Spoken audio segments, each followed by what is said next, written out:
Welcome friends, muse હાઈસ્કૂલની YouTube ચેનલની અંદર આપ સર્વેનું ફરીથી એકવાર હાર્દિક સ્વાગત છે.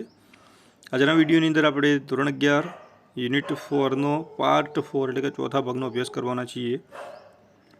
આગળના 3 ભાગની અંદર આપણે જોયું હતું કે શારીરિક અને માનસિક સમસ્યાઓનો ઉપચાર જે છે એ એલોપેથી અને બીજું છે આયુર્વેદિક ઉપચાર, એ આપણને બતાવેલો હતો.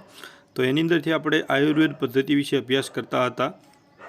આયુર્વેદ પદ્ધતિથી અંદરથી આપણને 4 પ્રકારે એની અંદરથી છુટકારો મેળવી શકીએ છીએ એવું પણ જોયું હતું. એના 4 સ્ટેપની અંદરથી આપણે 2 સ્ટેપ વિશે, 2 ટ્રીટમેન્ટ વિશે પણ અભ્યાસ કર્યો હતો. આજે આપણે જોઈશું ત્રીજા લેવલ ઉપર. The third level of treatment is life enhancement therapy. એનું ત્રીજું જે કક્ષાનું જે ઉપચાર જે છે તે લાઈફ એન્હાન્સમેન્ટ એટલે કે જીવન વૃદ્ધિ. એન્હાન્સમેન્ટ એટલે વધારો કરવો, જીવન વૃદ્ધિ કરવી, મતલબ કે જીવનની અંદર લાંબુ આયુષ્ય કેવી રીતે પ્રદાન કરી શકાય તે. Which aims at improving our vitality and enabling us to live longer, કે જેનો મુખ્ય લક્ષણ જે છે અથવા તો લક્ષ્ય છે. વિચ એમ્સ એનું લક્ષ્ય શું છે? At improving our vitality and enabling us to live longer, કે જેનું લક્ષ્ય જે છે આપણને જ્ઞાન પ્રદાન કરવું અને સાથે સાથે ટુ લીવ અસ લોંગર, આપણને લાંબુ આયુષ્ય પ્રદાન કરવું તે છે. વિદ્યાર્થી મિત્રો, આ એક પ્રશ્ન છે કે ત્રીજા લેવલનું એમ્સ શું છે? તો improving our vitality and enabling us to live longer, આપણી જે ક્ષમતાઓ જે છે એને વધારવી અને સાથે સાથે આપણું જે સ્વાસ્થ્ય જે છે અથવા તો આયુષ્ય જે છે એનો વધારો કરવો હતી. It does not merely prevent disease, કે એનો મતલબ એ નથી કે એ રોગમાંથી છુટકારો જ આપી દે છે. But shows us to how to increase our positive energy, એ આપણને શીખવે છે કે પોતાનામાં હકારાત્મક વિચારસરણીઓ, હકારાત્મક વિચારો કેવી રીતે વિકસાવી શકાય. હાઉએવર, તદુપરાંત, તથાપિ, Ayurveda aims at creating health. ફરીથી વિદ્યાર્થી મિત્રો યાદ રાખીશું, યુનિટનો મોસ્ટ આઈમ્પી પ્રશ્ન છે આપણો. આયુર્વેદ એમ્સ એટ, આયુર્વેદનું મુખ્ય લક્ષણ જે છે તે અથવા તો લક્ષ્ય જે છે તે ક્રિએટિંગ હેલ્થ, સ્વાસ્થ્યમાં સુધારો કરવો. એવોઇડિંગ ડિસીઝ એટલે કે રોગને છુટકારો અપાવવો, રોગમાંથી છુટકારો અપાવવો. And helping us live longer, અને આપણને મદદરૂપ થવું કે લાંબુ જીવન કેવી રીતે જીવી શકાય. તો આયુર્વેદનું મુખ્ય લક્ષ્ય શું છે? લોકોના જીવન સ્તરની અંદર સુધારો લાવવો, રોગમાંથી છુટકારો અપાવવો અને લાંબુ આયુષ્ય પ્રદાન કરવું તે. તો આ યુનિટનો મોસ્ટ આઈમ્પી પ્રશ્ન છે. The fourth level of Ayurveda, આયુર્વેદનું ચોથું ઉપચારિક પદ્ધતિ જે છે તે હિલિંગ અસ અવેરનેસ ડેવલપમેન્ટ, લોકોની અંદર જાગૃતતા લાવવી. લોકો અત્યારે એલોપેથી ઉપચાર ઉપર બહુ મોહી ગયા છે, તો એની અંદરથી આયુર્વેદ પદ્ધતિ ઉપર લાવવા એનું લક્ષણ છે. ધીસ રિક્વાયર્સ, અને આની અંદર જરૂરિયાત રહે છે અ સ્પિરિચ્યુઅલ અપ્રોચ ટુ લાઈફ, લોકોનો આધ્યાત્મિક, સ્પિરિચ્યુઅલ એટલે આધ્યાત્મિક અને એપ્રોચ એટલે શૈલી, આધ્યાત્મિક શૈલી જે છે એ લોકોના મગજ ઉપર અસર કરશે, એની અંદર એની જરૂરિયાત રહેશે. તો પહેલા નંબરમાં તો જે છે આની અંદરથી પણ પાછો ફરીથી એક પ્રશ્ન પૂછી શકાય એવો છે કે what does spiritual approach of life. તો અવેરનેસ ઓફ ડેવલપમેન્ટની અંદરથી ચોથું લેવલ જે છે તે.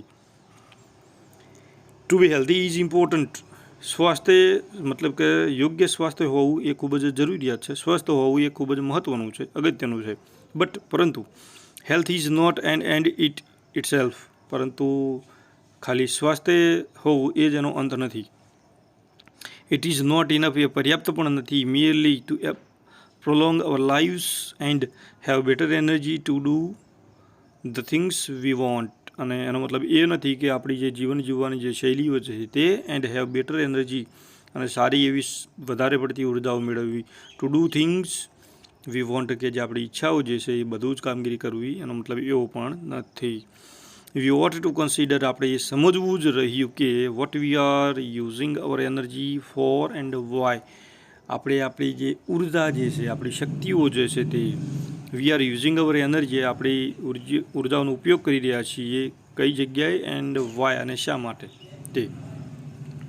ધ ક્વોલિટી ઓફ અવેરનેસ, અને જે આ જાગૃતતા લાવીએ છીએ લોકોની અંદર, એની ક્ષમતા, એની ક્વોલિટી કેવી છે. Is the real fruit of that all we do, અને એ જ એનું પરિણામનું ફળ છે. મતલબ કે આગળ પરિણામ સ્વરૂપે આપણને શું ફળ મળ્યું કે લોકોની અંદર આપણે કેટલા પ્રકારની જાગૃતતા લાવી રહ્યા છીએ તે. It is our ultimate expression, અને આ જ આપણું અંતિમ એક્સપ્રેશન એટલે અભિવ્યક્તિ છે. The essence of who we really are, અને એ આપણને અસ્તિત્વ જે છે તે આપણી જે ખાતરી કરાવે છે કે આપણે સાચા છીએ કે નહીં, આપણે ખરેખર કયો છીએ.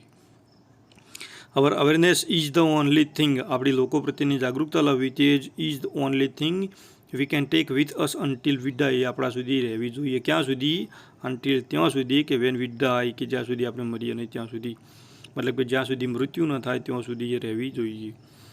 It continuous two grow even when the body and mind decline, અને એ ચાલવી જોઈએ. ક્યાં સુધી? ગ્રો, એ ચાલવી જોઈએ. ઇવન તદુપરાંત when the body and mind decline, જ્યાં સુધી શરીર અને મન જે છે એને સ્વીકારે નહીં અને તર છોડે નહીં, મતલબ કે જ્યાં સુધી મનુષ્યના શરીરનો અને આત્માનો અંત ન થાય ત્યાં સુધી એ ચાલવી જોઈએ. જ્યાં સુધી આપણું અસ્તિત્વ પૃથ્વી પર રહે ત્યાં સુધી આ પદ્ધતિ ચાલવી જોઈએ, લોકોની અંદર જાગૃતતા લાવવાની. Thus, it is our greatest aid in the aging process. અને આ જ આપણી એક યોગ્ય જાહેરાત જે છે તે શાના ઉપર કામ કરે છે? ઇન ધ એજિંગ પ્રોસેસ, ઉંમર વધારવાની, લોકોની જીવન વૃદ્ધિ કરાવવાની અંદર આ જ એકમાત્ર યોગ્ય ઉપચાર પદ્ધતિ છે. This is the ultimate goal of Ayurveda, આ જ આયુર્વેદનો અંતિમ ગોલ છે, લક્ષ્ય છે. વિચ એમ્સ, કે જેનું લક્ષ્ય છે at releasing us from all sorrow and suffering, કે જે બધા જ પ્રકારના સોરો એટલે કે દુઃખ, પીડા અને સફરિંગ, પીડાઓ, આપણે જે પીડાઈ રહ્યા છીએ દુઃખની અંદરથી, એમાંથી છુટકારો અપાવવો, એ જ આયુર્વેદનું અંતિમ લક્ષ્ય છે. આ પણ પ્રશ્ન છે, યાદ રાખીશું કે what is the ultimate goal of Ayurveda, આયુર્વેદનો અલ્ટિમેટ ગોલ કયો છે? તો releasing us from all sorrow and suffering, એનો જવાબ રહેશે.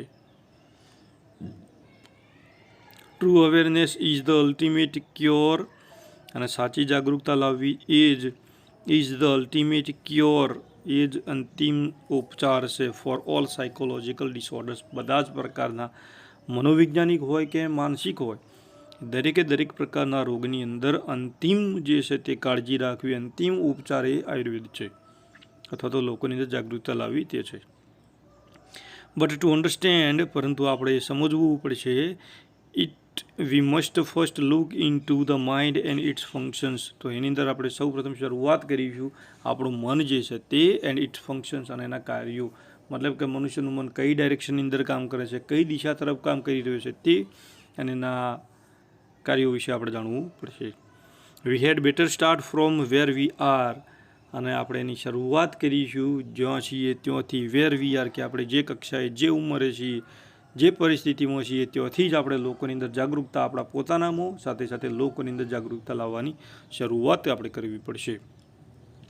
In this directions our journey proceeds, અને આ જ દિશાઓથી આપણી જે યાત્રા જે છે, જર્ની એટલે મુસાફરી અથવા તો યાત્રા જે છે એ શરૂઆત થઈ જશે. મતલબ કે પરિસ્થિતિ કઈ છે તે, કયા ઉંમરની પડાવ ઉપર છીએ તે, એઝ યુઝ્યુઅલ જે કન્ડિશનની અંદર હોય એ કન્ડિશનથી આપણે શરૂઆત કરવાની છે.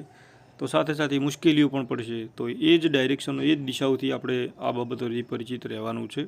સાથે સાથે એની શરૂઆત પણ કરવાની છે કે રોગ શારીરિક હોય કે માનસિક હોય, અને ઉપચાર પદ્ધતિ એલોપેથીની જગ્યાએ આપણે આયુર્વેદિક ઉપર જઈશું. અને તો જ લોકોને કાયમી રોગની અંદરથી જો છુટકારો મેળવવો હશે તો એ રોગમાંથી છૂટવા માટેનો એકમાત્ર ઉપાય છે આયુર્વેદ શાસ્ત્ર. Thank you.